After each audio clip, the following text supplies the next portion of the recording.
also my first time performing at a StorySlam. Yeah! Thank you.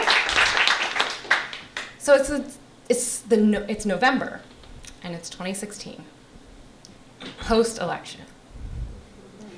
I am home from college after the beginning of my sophomore year, and my family has a tradition of, for Thanksgiving and Christmas, always going up to visit my grandparents.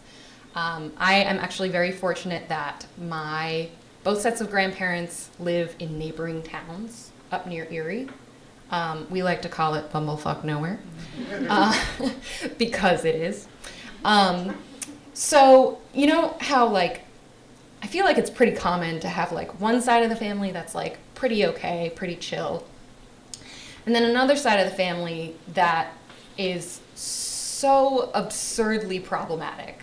And maybe that's just my experience, but, so my mom's side of the family, just to give an example,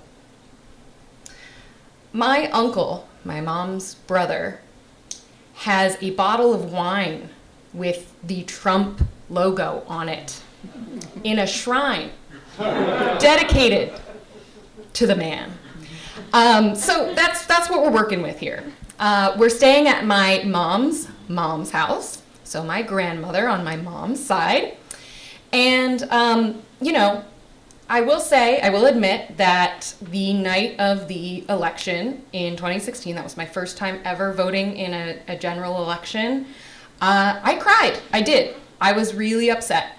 I was concerned for myself and for others. And, you know, it was hard. I was actually, that same semester, I was getting therapy from the counseling center too. So, you know, I was doing some self-improvement. I was working on myself and whatever. I was learning to accept the fact that I had these emotions and that I was allowed to express them.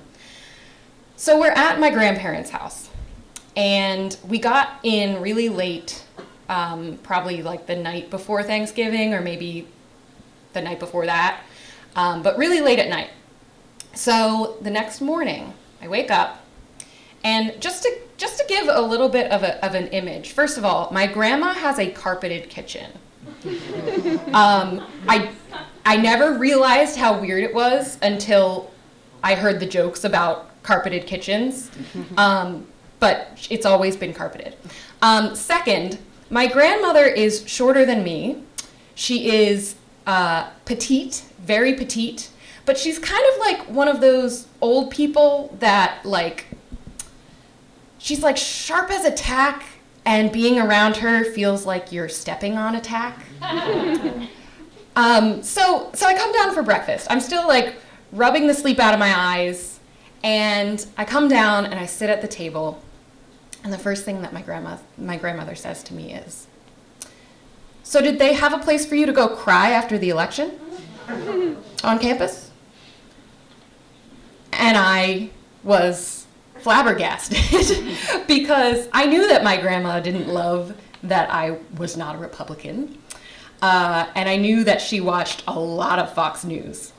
So I'm sure that she was just repeating something that she heard, but it was early in the morning, and I didn't have a response. Luckily, my mother cut in, and she immediately said, "We're not going there. Don't even bring it up."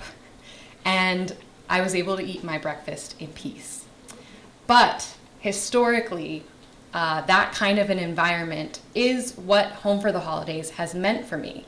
Obviously, it's not always that antagonistic, but, you know, we stay with my mom's parents, and they've always been like that.